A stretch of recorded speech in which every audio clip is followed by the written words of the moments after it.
The security guard's hand hovered just inches from Clint Eastwood's shoulder, trembling in the stale air of the backstage corridor. Beyond the heavy curtains, 45,000 voices hummed with anticipation inside Trinity Grace Church in Phoenix, Arizona.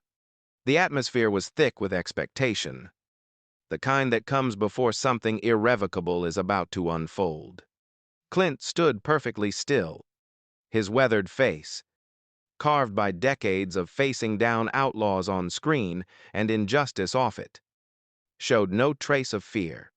Those eyes, the same ones that had stared down countless villains in films like Unforgiven and Gran Torino, remained steady. This wasn't acting. This was the real presence of a man who had spent his life understanding what justice truly meant. Marcus Reeves, the head of security, cleared his throat. His voice came out barely above a whisper, shaking despite his best efforts to sound authoritative. Mr. Eastwood, Pastor Joel Osteen has requested that we escort you from the premises immediately. Clint didn't move. He didn't argue or raise his voice. When he finally spoke, his words carried that distinctive gravelly tone that needed no amplification to command attention. I have something to say to those people out there. Nothing is going to stop me from saying it. The statement hung in the air like a verdict. Marcus looked to the other guards flanking him, uncertainty flickering across their faces. They had expected compliance, perhaps even intimidation. What they got instead was quiet, unshakable resolve. 3 weeks earlier, Clint had been sitting in his modest study in Carmel, California, surrounded by scripts and awards that meant less to him now than they once did. The phone call came from a woman whose voice dripped with rehearsed enthusiasm, the kind of sweetness that immediately put him on guard. Mr. Eastwood, she began. This is Amanda from Trinity Grace Church. Pastor Joel Osteen would be honored if you would share your testimony about faith in art and life before our congregation. 45,000 people in person, millions watching from home. Imagine the impact your words could have. Clint had listened in silence, his fingers drumming once against the armrest of his chair. When the call ended, he sat for a long moment, staring at the open Bible on his desk. He wasn't looking for comfort. He was looking for clarity. Why now? He muttered to himself. Why me? The answer came 2 days later in the form of a handwritten letter. 3 pages, written in shaky cursive by a young woman named Sophie Morrison. Clint's hands had trembled as he read her words, each sentence hitting harder than the last. Her grandmother, Eleanor Morrison, had believed every word Joel Osteen preached about seed faith. Give your last dollar, and God will multiply it back to you. Plant your financial seed in faith, and watch the harvest come.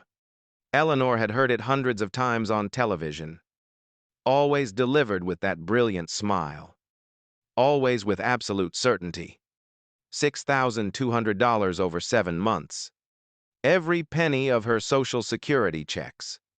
Eleanor would eat 1 meal a day to save money for Trinity Grace. She skipped her heart medication to afford the donations. She wore the same threadbare coat through 3 winters because Joel had promised that sacrificial giving would move God's hand, would release supernatural provision, would guarantee her final years would be her best years. Eleanor Morrison died on February 18th. The temperature in Phoenix had dropped to 29 degrees that night. Her power had been shut off 4 days earlier for non-payment. When neighbors found her, she was wrapped in every blanket she owned. Her Bible opened to Malachi chapter 3, verse 10, the verse about bringing tithes to the storehouse that Joel quoted every single Sunday. Clint set the letter down carefully, as if it might shatter. He reached for another document, one he had requested from a contact who specialized in financial investigations. Trinity Grace Church had brought in $85 million the previous year. Joel Osteen's personal net worth was estimated at $75 million. His Scottsdale mansion was valued at $12 million. His private jet, another $8 million. His collection of luxury vehicles would make a sheikh envious. While Eleanor Morrison froze to death, believing God had abandoned her for not having enough faith. The investigation went deeper. Clint found testimonies from former Trinity Grace members, people who had given until they had nothing left. Rachel Torres, a single mother who lost her apartment after donating her rent money 4 months straight, believing Joel's promise that God would provide miraculously. Daniel Kim, who emptied his daughter's college fund into Trinity Grace's offering plates, convinced that God would return it sevenfold. His daughter now worked 2 minimum-wage jobs instead of attending university. There were dozens more, hundreds, all following the same cruel pattern. Desperate people giving their last dollar to a multimillionaire who told them poverty was a sign of weak faith. But it was a video from 2020 that made Clint certain of what he had to do. After the wildfires in California left thousands homeless, Joel had initially refused to open Trinity Grace's doors to displaced families. Only after public outrage and media pressure did he relent. And when he finally addressed the disaster in a sermon, his message was breathtaking in its callousness. Those who lost their homes should see it as an opportunity to release their faith for something better. Clint closed his laptop that night and knelt beside his bed. He prayed for hours, not asking for courage but for the right words. Because he understood something fundamental. Confronting Joel Osteen meant confronting an empire built on twisting Christ's message into a wealth extraction scheme. And empires never fall quietly. The next morning, he called Amanda back. Yes. He would come to Trinity Grace. Yes. He would speak to the congregation. But he had one non-negotiable condition. No script. No pre-approved talking points. He would speak from the heart, guided by conscience. There was a pause on the line before Amanda agreed. After all, who would suspect Clint Eastwood, the legendary filmmaker and icon of American cinema, would do anything but add prestige to their platform? The Sunday arrived with gray skies pressing down on Phoenix like a warning. Clint entered the massive arena, the former sports complex that seated 45,000 and felt every bit as commercial as it looked. The production was staggering. Lighting that belonged on a Hollywood set. Cameras worthy of a network broadcast. A sound system that could carry a whisper to the farthest seat. All of it paid for by people like Eleanor Morrison. Joel Osteen bounded onto the stage with practiced energy. His smile impossibly white. His suit tailored to perfection. The crowd erupted in applause that lasted a full minute. Clint watched from the wings, studying the man who had built an empire on empty promises. Joel raised his Bible high, though he rarely opened it during sermons, and declared that God wanted everyone to live in victory, in abundance, in overflow. Some of you have been believing for a breakthrough, Joel said, his voice carrying that hypnotic cadence that had made him famous. I'm here to tell you, this is your season. This is your moment. God is about to open doors no man can shut. The crowd roared its approval. Clint noticed the offering containers being prepared backstage, each one held by volunteers who had been trained to make eye contact, to smile warmly, to create subtle pressure for generosity. Then Joel turned to introduce his special guest. Church, we have someone extraordinary with us today. You know him as a legend of film, a director who has shaped American cinema, an icon of integrity and justice. Please welcome the one and only Clint Eastwood. The applause was deafening. Clint walked onto the stage slowly, each step measured. He shook Joel's hand, noting how the pastor's smile didn't quite reach his eyes, how the grip was just a fraction too firm. A subtle assertion of control. Clint approached the microphone. 45,000 faces looked up at him expectantly. Millions more watched through cameras. He reached into his jacket and pulled out Sophie Morrison's letter. The pages slightly worn from being read and reread. When he spoke, his voice was quiet but filled every corner of that enormous space. Before I say anything else, you need to hear this. The letter trembled slightly in Clint's weathered hands as he began to read aloud. His voice, that unmistakable, gravelly tone that had narrated decades of American cinema, carried through the arena with devastating clarity. My grandmother, Eleanor Morrison, died believing she was cursed by God for being poor. She gave Trinity Grace Church her heating money because Pastor Osteen promised that sacrificial seeds would produce a harvest. She froze to death in her apartment, alone. While Joel Osteen slept in his $12 million mansion, the silence that followed was absolute. Not the expectant hush of an audience waiting for the next line, but the crushing quiet of 45,000 people processing words they had never anticipated hearing in this place. Joel's smile froze on his face like a mask, suddenly too heavy to wear. He took a half step toward Clint, his hand reaching out as if to reclaim the microphone. But something in the older man's eyes stopped him cold. Clint folded the letter with deliberate care, his movements slow and precise. Eleanor Morrison gave $6,200 to this church over 7 months. Every penny of her Social Security. She died on February 18th when the temperature in Phoenix dropped to 29 degrees. Her power had been shut off for non-payment 4 days earlier. A woman in the third row began to sob openly. A man near the back stood abruptly and walked toward the exit, his footsteps echoing in the shocked silence. The camera operators continued filming, though their hands visibly shook. Joel finally found his voice, though it came out strained. Nothing like his usual smooth delivery. That's a tragic story, Clint. Truly heartbreaking. But surely you're not suggesting... I'm not suggesting anything, Clint interrupted, his tone calm but absolutely firm. I'm stating facts. While Eleanor Morrison chose between food and heating, you were telling people that poverty is a curse that can be broken through giving. You were promising that God rewards faith with financial blessing. You were taking money from people who couldn't afford to give it. The crowd stirred uneasily. Some shouted denials.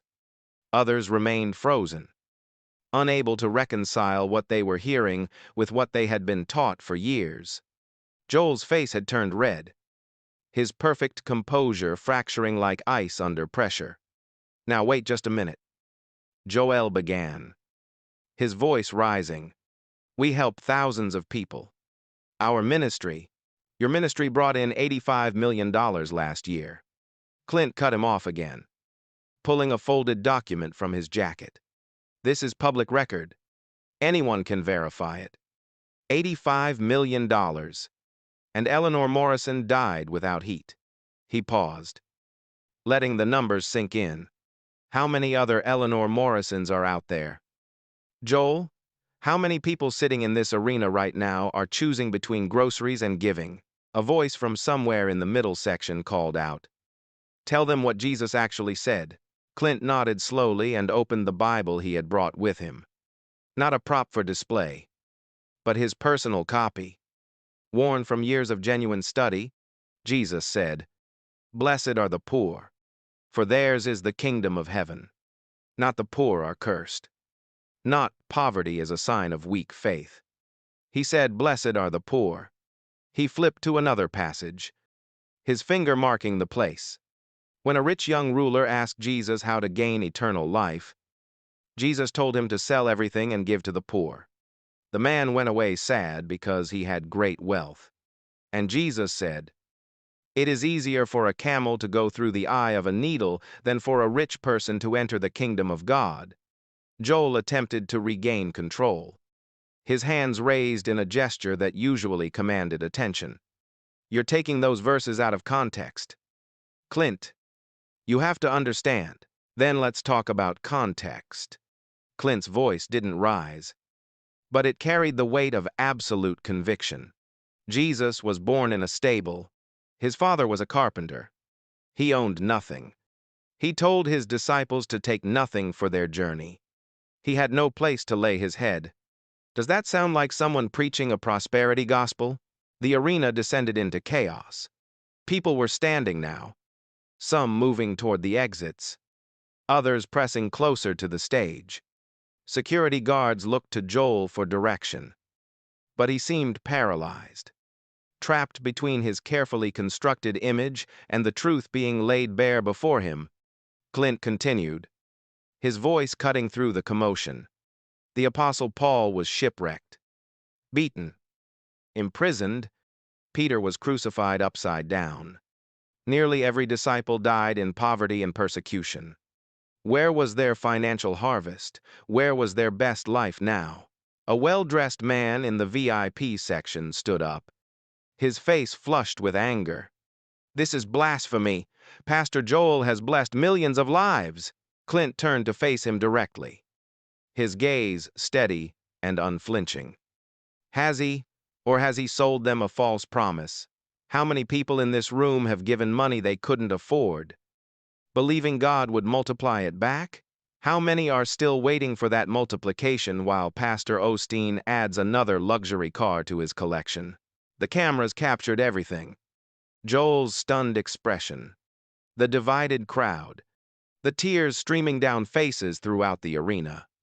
This was being broadcast live to millions, and there was no way to contain it, no way to spin it into something palatable.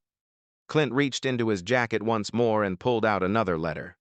This is from William Carter. He gave his daughter's college fund to Trinity Grace, $35,000. Because Joel promised that God would return it sevenfold. He looked directly at Joel. His daughter is 24 now. She works 2 minimum wage jobs instead of pursuing her education. She's given up on her dreams. He pulled out yet another letter, his movements methodical, relentless. Rachel Torres, single mother of 2. She gave her rent money 4 months in a row, lost her apartment. Her children had to move in with relatives in different states. She hasn't seen them in 7 months. With each letter, each story, the atmosphere in the arena grew heavier, more suffocating. Joel made one final attempt to salvage the situation, his voice cracking with desperation. These are isolated incidents. Every ministry has people who stop. The word came from the front row. An elderly woman stood slowly, her hands gripping the seat in front of her for support. Her voice shook but carried clearly through the microphone-amplified silence. Pastor Joel, I've been coming here for 14 years. I've given over $50,000. My husband died last year and I couldn't afford his funeral. I had to let the county bury him because I believed you when you said my harvest was coming. The weight of her words crashed through the arena like a wave breaking against stone. More people began standing. Not to leave, but to speak. To finally voice what they had been too ashamed to admit. I gave my car. A young man called out from somewhere in the middle. I've been taking 3 buses to work for 2 years, waiting for the blessing you promised. My marriage ended. A woman's voice broke with emotion. My husband begged me to stop giving. But you told us that was the devil trying to steal our blessing. Now my children don't have their father at home. Joel's security team began moving toward the stage. But Clint raised his hand in a gesture that somehow commanded authority without aggression. Let them speak. These people have been silenced long enough. For 10 full minutes. The arena became a confessional. Story after story poured out, each one a testament to the devastation wrought by false promises and twisted scripture. The prosperity gospel had left them broken, and betrayed. And now, finally, they had permission to say it aloud. Joel tried once more to leave the stage, but Clint's next words stopped him in his tracks. There's something else you all need to hear. Clint pulled his phone from his jacket pocket and connected it to the sound system with the help of a technician who moved to assist him without being asked. The massive speakers crackled to life, and then a woman's voice filled the arena. Clear and deliberate. Each word measured. "My name is Patricia Lawson. I was the chief financial officer of Trinity Grace Church for 17 years. I watched as we developed strategies specifically targeting the elderly, the sick, and the desperate." Gasps rippled through the crowd like wind across water. On stage, Joel's face drained of color, shifting from red to an ashen white that made him look suddenly older, smaller. The recording continued, relentless in its precision. We maintained detailed profiles on every member. Single mothers received extra attention during back-to-school season when they were most financially stressed. Elderly members got follow-up calls on the days their Social Security checks were deposited. We tracked giving patterns and identified emotional vulnerabilities with the same care. A corporation studies consumer behavior. Someone in the balcony shouted something unintelligible, but the recording played on, drowning out the protest. We were trained to use specific phrases designed to bypass critical thinking. Your breakthrough is just one seed away. Don't let doubt rob your harvest. Give in faith, not fear.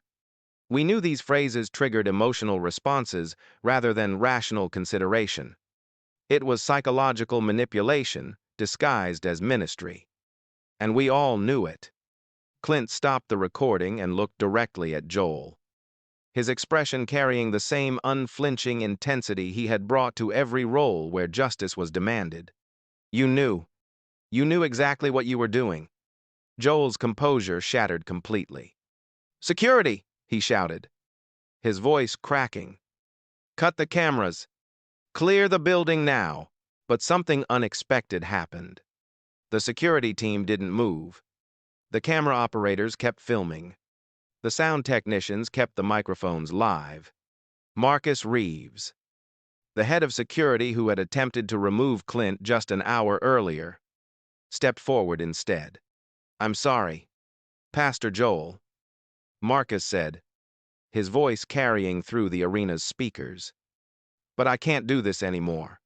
My own mother gave her last $1,000 to this church 2 months ago. She's eating canned soup twice a day to survive. And you told her it was a seed for her harvest." One by one, staff members began removing their Trinity Grace name badges and placing them on the stage. The worship team leader set down his guitar and walked away. The youth pastor followed.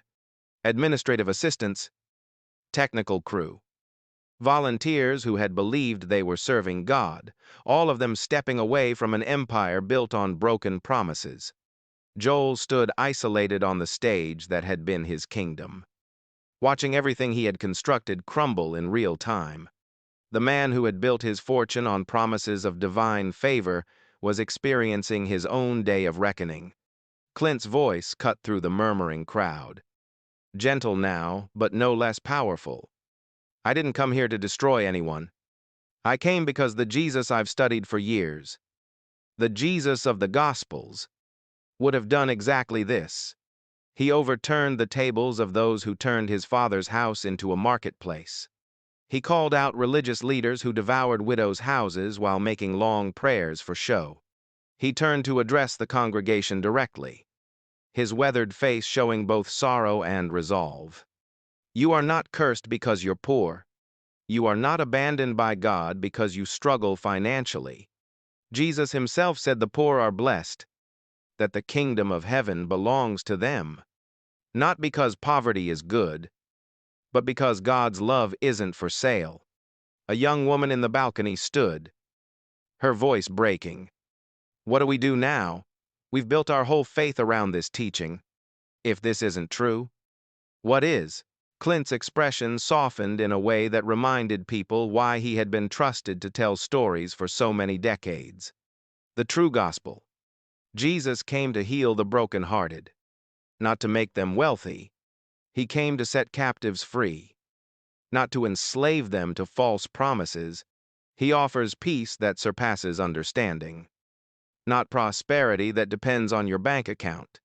The arena's main screen suddenly flickered and went dark, plunging sections of the massive space into shadow. For a moment, confusion rippled through the crowd. Then the screens came back to life. But instead of Trinity Grace's polished logo, they displayed a simple message in white text on black: "The truth will set you free." John 8:32. What followed was footage that no one had expected to see. The video was grainy, clearly old, but the image was unmistakable. David Osteen, Joel's father, recorded sometime before his death in 2001. He was frail in a hospital bed, but his eyes were alert and urgent. "If anyone finds this after I'm gone," the elder Osteen said, his voice weak but clear, "know that I fear for what Trinity Grace might become. My son Joel has remarkable gifts, charisma, intelligence, vision, but he's begun to love the spotlight more than the scripture. He's started seeing the church as a business rather than the body of Christ. I've tried to warn him, but he thinks I'm out of touch with modern ministry." The arena went completely silent. Even the prosperity preachers who had arrived to defend Joel stood frozen, unable to process what they were witnessing. David Osteen continued on the screen, each word landing like a hammer blow. "I'm leaving this recording as a safeguard. If Trinity Grace ever stops preaching Christ crucified and starts preaching prosperity, if it ever values money over ministry, if it ever hurts the poor instead of helping them, then someone needs to stop it.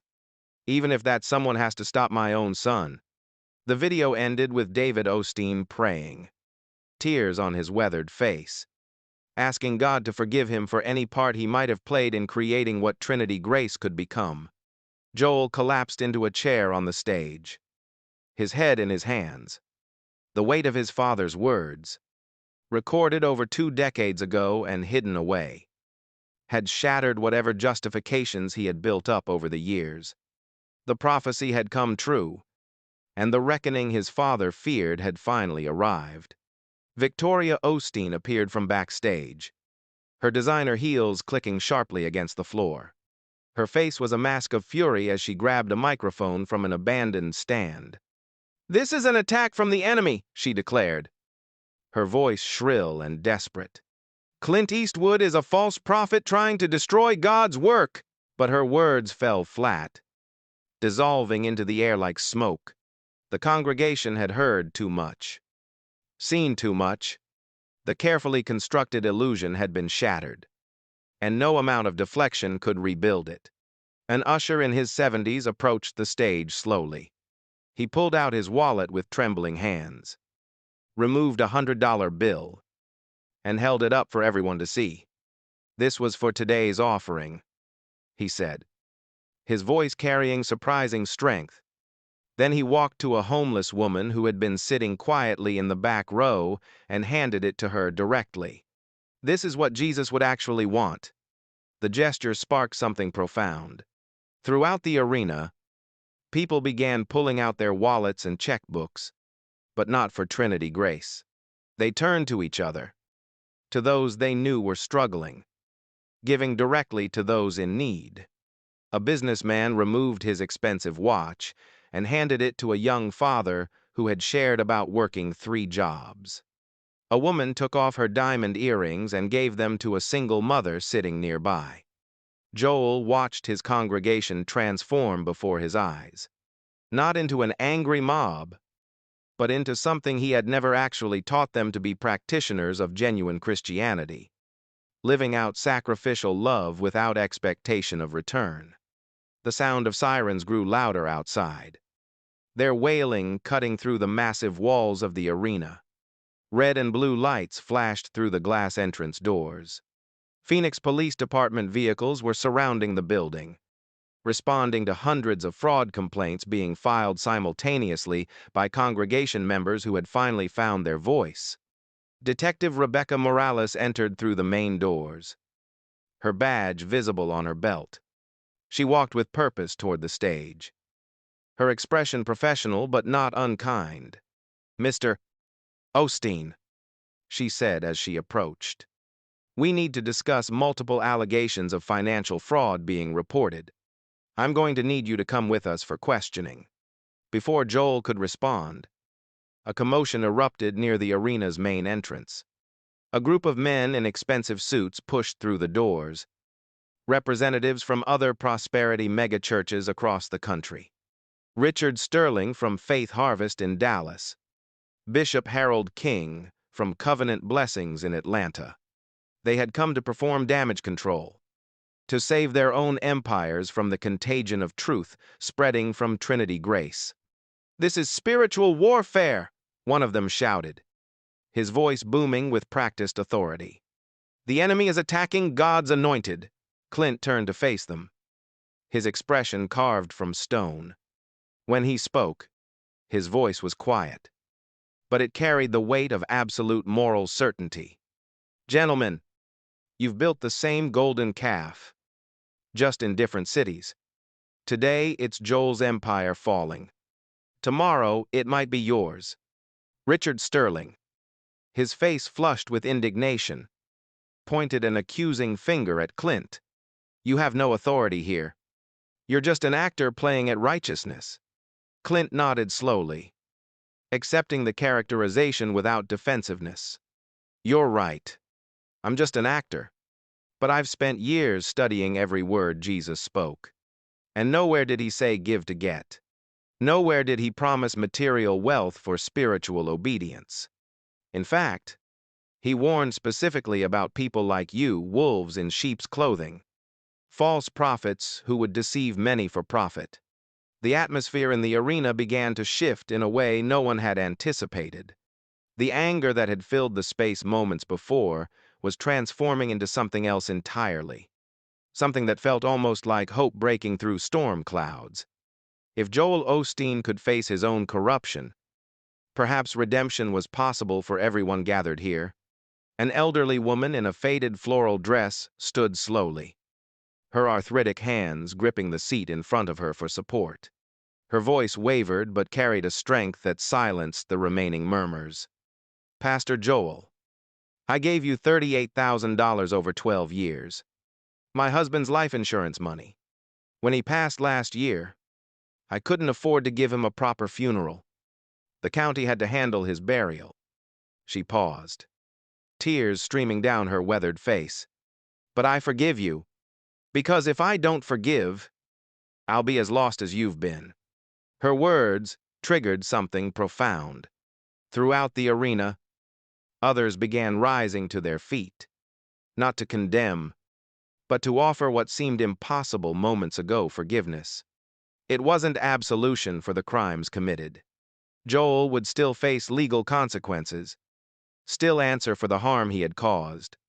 But this was something deeper, something that transcended courtrooms and verdicts. It was grace in its rawest, most uncomfortable form. Clint watched this unfold with visible emotion, his eyes glistening in the stage lights. This wasn't the outcome he had scripted in his mind. He had come to expose corruption, to tear down a false temple. But he was witnessing something he hadn't expected: the actual gospel in practice.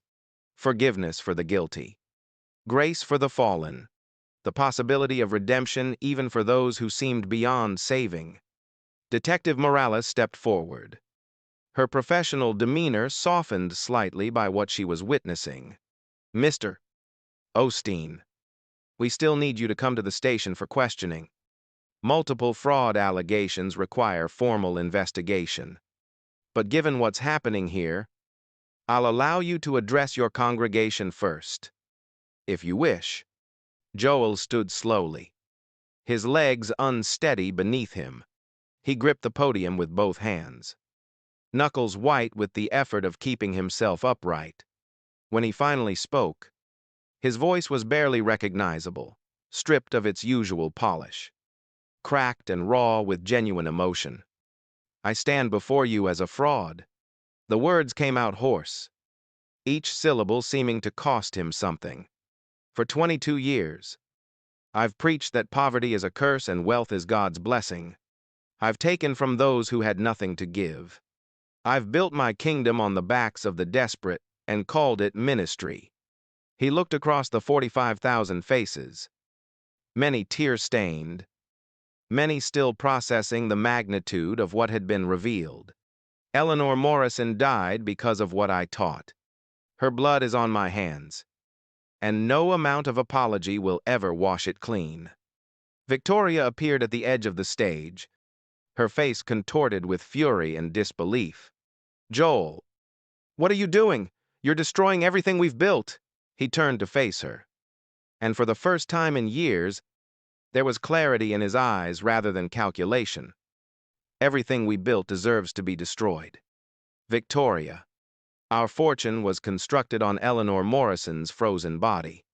Our influence sent thousands into poverty while promising them prosperity. She stared at him as if looking at a stranger, then turned and walked off the stage, her heels clicking sharply against the floor in rapid retreat.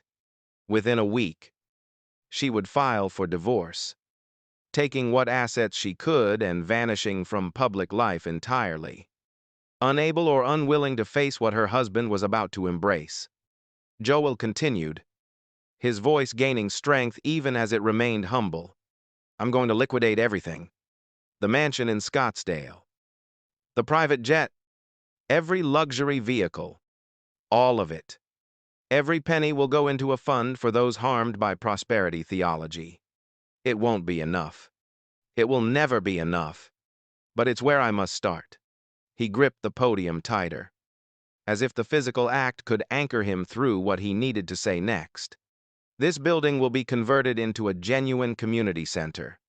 Free food distribution, medical clinics, job training programs, addiction recovery support. No sermons about seed faith, no offering plates, just help for those who need it, with no strings attached. Clint approached Joel slowly, each step deliberate. He placed a weathered hand on the younger man's shoulder, and when he spoke, his voice carried the wisdom of someone who had spent a lifetime exploring themes of justice and redemption through his art. Your father prayed that someone would stop you before it was too late. But it's not too late. Joel, prison doesn't have to be your ending. It can be your beginning. Joel nodded, tears flowing freely now, and allowed Detective Morales to escort him toward the exit. But before they reached the steps leading off the stage, something unexpected happened. A middle-aged man from the center section stood and walked forward, his face weathered by years of manual labor. Without a word, he embraced Joel, holding him for a long moment. I hated you for what you took from my family, the man said quietly, though the microphones caught every word. But watching you face this today, seeing you choose truth over comfort, I realize there's hope for all of us if there's hope for you. The gesture seemed to break something open in the congregation. Others began moving forward, not with accusations, but with offerings of forgiveness that seemed to defy logic. A woman whose medical debt had been caused by donations to Trinity Grace. A father who had lost his children's college fund. An elderly man who had gone without necessary medication. One by one, they chose mercy over vengeance. As Joel was led away by Detective Morales, the other prosperity preachers who had come to defend him were already retreating toward the exits. They had seen the writing on the wall. Within hours, their own congregations would be demanding answers. Armed with the questions Clint had raised and the courage his actions had inspired, Richard Sterling paused at the door, his expensive suit seeming suddenly garish under the arena lights. He turned back toward the stage where Clint still stood. You've started something that will destroy more than Joel Osteen, he said, his voice tight with barely controlled anger. Clint met his gaze without flinching. I've started nothing. I've simply allowed the truth to be spoken. If that destroys empires built on exploitation, then those empires deserve to fall. The arena began to empty slowly, But the atmosphere was different from any other service Trinity Grace had ever held. Usually, people left energized by empty promises, ready to plant their financial seeds.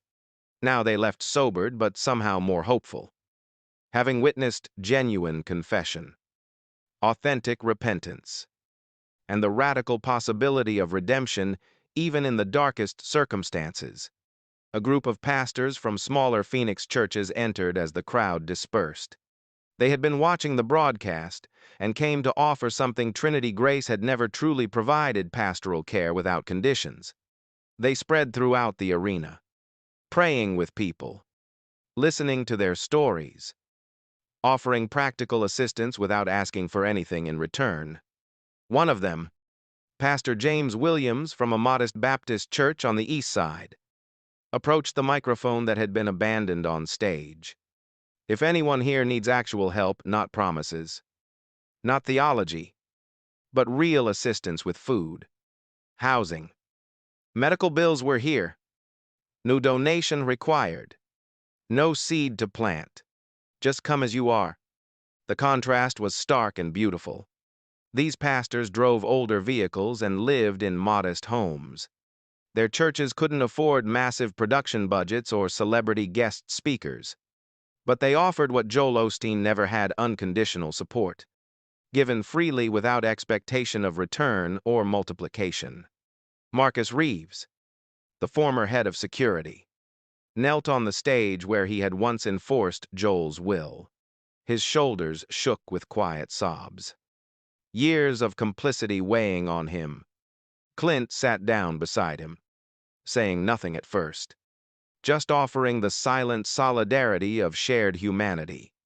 "I knew," Marcus finally whispered. "I knew what we were doing to people.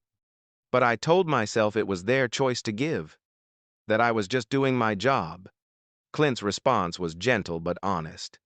"You knew, and now you're choosing differently. That matters more than you might think." As evening shadows lengthened across Phoenix, the transformation of Trinity Grace Church had already begun, not through destruction, but through painful, necessary rebirth. The building that had housed so many broken promises would become something new, something that actually served rather than exploited. By the time the last person left that night, Clint remained on the stage with a small group of former staff members who had stayed to pray. They knelt together on the platform where Joel had once promised prosperity, and they prayed for forgiveness, for healing, for the thousands who had been wounded by false teaching. 3 months would pass before the full transformation was complete. But the seeds of genuine change had been planted that Sunday afternoon in Phoenix. Not seeds that required money to grow, but seeds watered by courage, truth, and the uncomfortable grace of redemption offered even to those who seemed least deserving of it. 1 year after that Sunday in Phoenix, the landscape of American Christianity had shifted in ways few could have predicted. The prosperity gospel movement hadn't been destroyed through violence or vindictive campaigns, but through something more powerful: the quiet, persistent work of reformation. The Eleanor Morrison Community Center opened its doors on a cool November morning, where 45,000 people once gathered to hear promises of financial breakthrough. Now 3,500 families lined up for the first food distribution. No one asked them about their faith. No one required them to sit through a sermon. They simply received what they needed, given freely by volunteers who understood that genuine service requires nothing in return. Rachel Torres stood in line that morning, the single mother who had lost her apartment years ago after giving her rent money to Trinity Grace. She didn't recognize the building at first. The garish displays had been replaced with simple, dignified signage. When she received her groceries, handed to her by a quiet woman in her 60s, Rachel began to cry. "Thank you," she whispered, clutching the bags. The volunteer smiled gently. "No need to thank me. This is what should have been happening all along." What Rachel didn't know was that the woman helping her was Victoria Osteen. She had returned to Phoenix 6 months after the divorce, unable to escape the weight of what she had been part of. She volunteered 3 days a week now, serving in the food pantry without fanfare or recognition, seeking no redemption through publicity, but through the slow, humble work of making amends. Joel Osteen sat in a federal correctional facility in Texas, serving the 4th year of a 7-year sentence. The trial had been extensive, revealing decades of financial manipulation that met the legal definition of fraud, but something had changed in him during those years behind bars. The man who once commanded stages now led a small Bible study group for fellow inmates, teaching them about a Jesus he had never really known before, the Jesus who came not to be served but to serve. He wrote letters to Eleanor Morrison every month, never expecting replies. In careful handwriting, he detailed his journey of understanding what he had done, the lives he had damaged, the trust he had betrayed. He sent her every penny he earned from his prison work, 40 cents an hour, painstakingly saved over 6 months. It amounted to $82. Sophie received the check with trembling hands. She never cashed it. Instead, she framed it alongside a photograph of her grandmother, Eleanor, with a simple inscription beneath, Eleanor Morrison. She gave everything and changed everything. The ripple effects of that day continued, spreading outward in ways both large and small. Richard Sterling from Faith Harvest in Dallas announced a complete restructuring of his ministry after his own congregation demanded transparency. He liquidated his personal mansion and moved into a modest home, committing 80% of the church's revenue to direct community service. Bishop Harold King in Atlanta went further, announcing his retirement and transferring all church assets to a foundation dedicated to helping those harmed by prosperity theology. Not everyone changed. Some prosperity preachers doubled down, calling the movement a satanic attack on anointed ministry.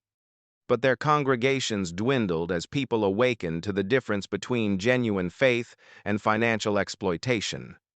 The era of televangelists promising hundredfold returns on sacrificial giving was ending, not with a dramatic collapse but with a steady, inexorable shift toward authenticity. Marcus Reeves, the former head of security, opened a training center for security professionals. But his curriculum included something unusual: extensive ethics training about the courage required to refuse unjust orders, to protect the vulnerable rather than the powerful. His motto, displayed prominently in the training room, reads simply, "Guard the weak, not the wealthy." Patricia Lawson, the former chief financial officer whose recording had exposed Trinity Grace's manipulation tactics, became a sought-after consultant for non-profit organizations. She traveled the country teaching transparency in religious financial management, helping churches implement accountability systems that protected donors from exploitation. "I spent 17 years doing it wrong," she would tell audiences. "I'll spend the rest of my life helping others do it right." Clint Eastwood returned to his work in film, but something had shifted in him as well. His next project, a film exploring themes of conscience, redemption, and moral courage, carried a depth that critics said surpassed even his previous masterworks. At 95, he stood on stage to accept his 3rd Academy Award, his weathered face illuminated by spotlights as he held the golden statue. "Truth doesn't require acting," he said in his acceptance speech, his voice still carrying that distinctive gravelly strength. "It only requires the courage to speak it. Even when your voice shakes, especially when your voice shakes." The applause that followed wasn't just for his film, but for what he had done that Sunday in Phoenix. Hollywood had watched the live stream along with millions of others. They had seen one of their own risk reputation and comfort to stand for something greater than career or profit. Eleanor Morrison graduated from law school with honors, specializing in consumer protection with a focus on religious fraud. She established a non-profit organization called Eleanor's Voice, dedicated to protecting vulnerable people from financial exploitation disguised as ministry. Her first major case successfully prosecuted a megachurch in Florida that had been using elderly members' retirement savings to fund the pastor's real estate investments. On the one-year anniversary of the confrontation, a small gathering took place at the Eleanor Morrison Community Center. No cameras. No media coverage. Just a few dozen people who had been part of that transformative day. Clint attended quietly, sitting in the back row as others shared their stories of recovery and healing. When someone asked him to speak, he declined at first, then reconsidered. Walking to the simple podium, he looked out at faces he recognized: Marcus, Patricia, former Trinity Grace members who had found their voices that day. A wise man once told me that the measure of a life isn't in what you accumulate, but in what you give away. Clint said quietly, Eleanor Morrison gave everything she had to a false promise, but her granddaughter transformed that tragedy into a movement that has helped thousands. That's the real multiplication, not money, but mercy, not wealth, but wisdom passed forward. 5 years after that Sunday, something remarkable happened. Joel Osteen was released from prison after serving 5 years of his 7-year sentence. Granted early release for exemplary behavior and genuine rehabilitation. The day he walked out, no media circus awaited him. No book deals or comeback tours. Just Sophie Morrison, standing beside her car in the prison parking lot. They sat in a coffee shop for 3 hours, talking about Eleanor, about faith, about the long, difficult road of making amends for harm that can never be fully repaired. When they parted, Sophie handed him an envelope. Inside was the framed check he had sent her, along with a note. My grandmother would want you to know that redemption is real. Don't waste your second chance. Joel took a job at the Eleanor Morrison Community Center, not as a leader or spokesperson, but as a volunteer in the food pantry. He worked silently, distributing groceries, cleaning tables, listening to stories of struggle without offering advice or sermons. People occasionally recognized him, their reactions ranging from anger to curiosity to, sometimes, cautious forgiveness. One elderly man stared at him for a long moment while receiving his food box. You're him, aren't you? The preacher. Joel nodded slowly. I was. Now I'm just someone trying to help. The man studied him, then said something Joel would never forget. My wife gave you money we couldn't spare. She died thinking God had abandoned her because we were poor. He paused, and Joel braced for the condemnation he deserved. But she also taught me about forgiveness before she passed. So I reckon I'll honor that teaching. Don't waste what you learned in prison. As the years passed, Trinity Grace's transformation became a model for church reform nationwide. Legislation was introduced requiring financial transparency for religious organizations above certain revenue thresholds. Accountability boards became standard. The culture shifted, slowly but unmistakably, toward authenticity over showmanship, service over profit. Clint Eastwood passed away peacefully at the age of 98. Having spent his final years quietly supporting causes related to religious accountability and protection of vulnerable populations, his obituaries mentioned his Oscar wins and iconic films. But many led with his courage in confronting corruption that Sunday in Phoenix. He had shown that speaking truth to power wasn't just a theme for movies, it was a choice available to anyone willing to pay the cost. The Eleanor Morrison Community Center continued its work, expanding to include job training programs, addiction recovery services, and free legal clinics for those exploited by predatory lending or fraudulent schemes. Every person who walked through its doors saw Eleanor's photograph displayed prominently, with the words beneath it, "She gave all she had and changed everything." Sophie Morrison married a public defender and had 2 children. Naming her daughter Eleanor, she taught her children about their great-grandmother not as a victim, but as someone whose suffering had sparked a movement toward justice. On Eleanor's birthday each year, they volunteered together at the center, serving meals and listening to stories. Victoria Osteen never spoke publicly about her past. She continued her quiet work in the food pantry, and when people occasionally recognized her, she simply said, "I'm just here to help." She lived modestly in a small apartment, having donated most of her divorce settlement to the Eleanor Morrison Fund. Redemption, she learned, wasn't found in grand gestures, but in the daily choice to serve rather than be served. Joel Osteen worked at the community center until his own death at 73, never returning to ministry in any public capacity. His funeral was small and private, attended by former inmates he had mentored, people he had helped during his years of service, and Sophie Morrison, who spoke briefly about the power of genuine transformation.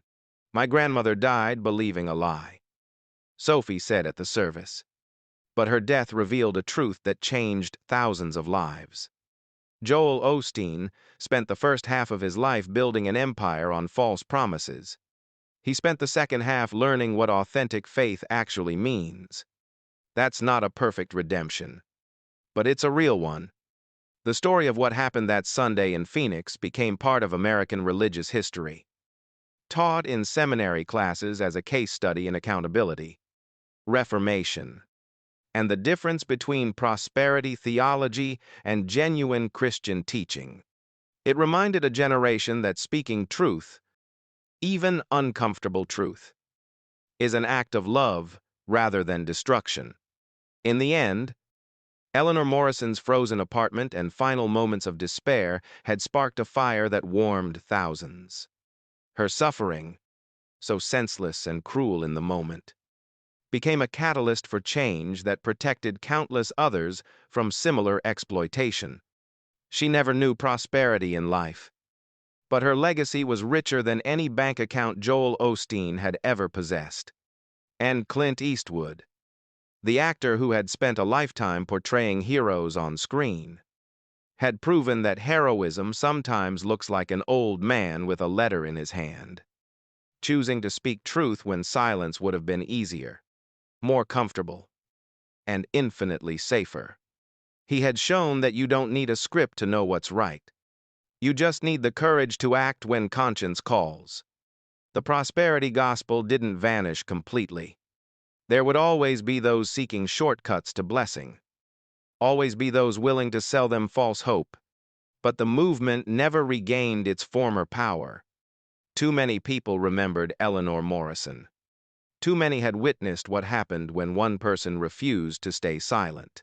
Too many had learned that genuine faith isn't measured by wealth, but by the willingness to serve others without expecting anything in return. Years after everyone involved had passed away, the Eleanor Morrison Community Center still stood in Phoenix, still serving thousands, still operating without offering plates or seed faith sermons. Above the entrance, new words had been added to Eleanor's memorial. "The truth will set you free." And sometimes, the truth comes through the courage of one voice, refusing to be silent. That voice had belonged to Clint Eastwood, but the legacy belonged to Eleanor Morrison, whose death in poverty had ultimately enriched thousands with something prosperity theology could never provide: authentic hope, genuine community, and the radical truth that God's love cannot be purchased, only received as the free gift it was always meant to be.